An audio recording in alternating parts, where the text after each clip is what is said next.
Sherwin Gatchalian must resign now. Read the column of Bobby Tiglao. He is protecting yung mga anomalya ng pamilya niya using ang kanyang pagpagamit kay Marcos para maging Senate President. Apat po ang malalaking issue doon ngayong araw na to. 34 billion na kontrata niya sa gobyerno, pilit nilang palulusutin sa reclamation waterfront project sa Manila Bay. At ito ang bargain sa kanya, di umano ni Marcos na matutuloy na. 34.2 billion. Number 2, niloko nila ang gobyerno by selling to the government Express Savings Bank Incorporated sa Laguna, losing at bankrupt na bangko binili ng LOA, ng Local Water Utilities Administration. Ang lugi ng gobyerno ngayon 1 billion. 3, ngayon ko lang nalaman, may utang sila sa SSS. Kasama kayo dyan. Pawis at dugo ito na hindi nila binayaran, nag-default sila. More than 600 million noon, ngayon 1.3 billion ang amount ito sa SSS. At ngayon, dinidribble nila sa korte by filing cases para hindi mapagdesisyonan. Pangapat, mga kababayan, mayroon po silang involvement sa Jose Velarde accounts na dapat ibalik sa gobyerno. Ang amount should be 580 million 20 years ago, ngayon ay 1.2 billion. Lahat ng ito ay mga bagahe na bitbit ni Sherwin Gatchalian. Kaya ang sinasabi ni Congressman Jing Paras, ang Senado compromised. Walang silbi, at para yan may rectify, palayasin dapat yan, hindi lamang ang Tulfo Brothers na mga Air Force. Bakit Air Force ang Tulfo Brothers? Kasi 99% air, 1% force. Ang paggawa ng tama ay hindi nabibilang at nasusukat sa numero ng tao na sumasama, kundi sa pagyakap ng mga mamamayan kung totoo hindi ang iyong pinapanindigan. In fact, that's giving false advice. Because on the contrary po, makikita mo naman sa survey, ang taas-taas ni Vice President. Bakit mo bulabugin at i-confuse yung issue kung sino man itong advisor na ito? Unang-una, sa survey pa lang, ang taong bayan ay supporter ni Vice President. Correct. Yes. Consistent. At sa dami ng mga grupo all over the country, and even here just in Metro Manila, iba-ibang grupo. At mayroon pang isang malaking grupo na hindi political, pero nag-aabang lang. Yes, nakabantay. Yes. Nakabantay lang. Milyon po ang membro nito. At kaya mag-deliver ng pwersa. Naghihintay lang sa kanya. In fact, kausap ko mismo yung isa sa mga pinakamataas. At sabi niya, hindi naman kami pwedeng kami lang. In fact, kausap na namin si VP at sinabi na namin sa kanya na kausapin mo na ang sambayanan kasi nandyan lang kami sa likod. Alam niyo na ang ibig sabihin niya. Ako, galing sa bibig ito na isa ka sa pinakamataas na tao doon sa grupo na yan, napakalaki na grupo. So, walang saysay yung sinasabi nitong sino yung advisor na yan na baka daw pupunta si VP at walang tao. Walang tao. Baka sobra-sobra ang tao hindi magkasya sa buong EDSA. Correct!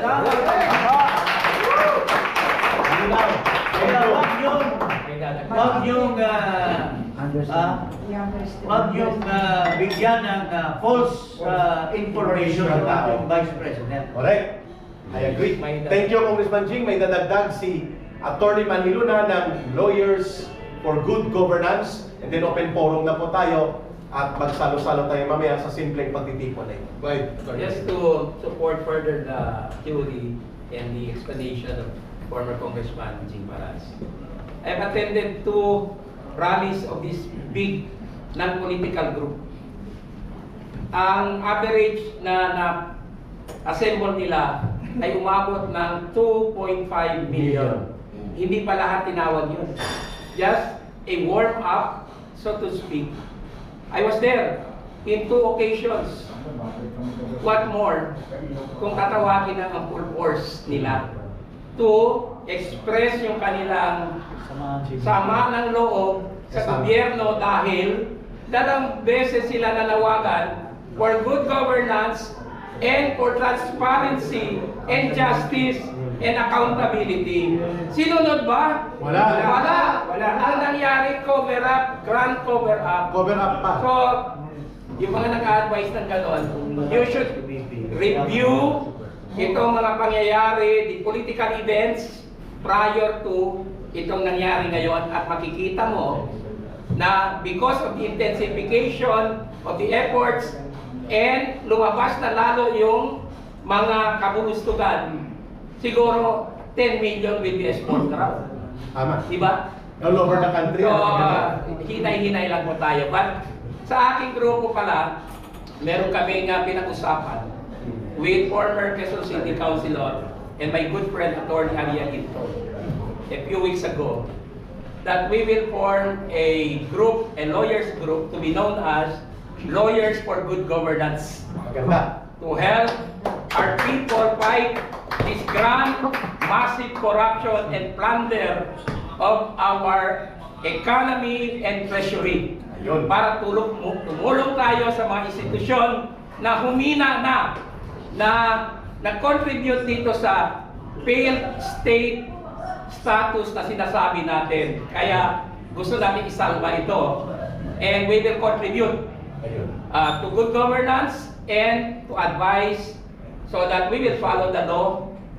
We are not here to destroy government. We are here to put government in the right track. Correct. Dahil lumilihis na po siya sa kanyang tungkulin sa mamamayan. Maraming salamat po. Ano i-open lang natin sa open forum na media question and this will become a public people's forum. Unang question po. Yes, Brother Rod. Unang-una, thank you very much for making it clear na you're not after a revolution violence. Yes. You're for peaceful. Yeah. Okay.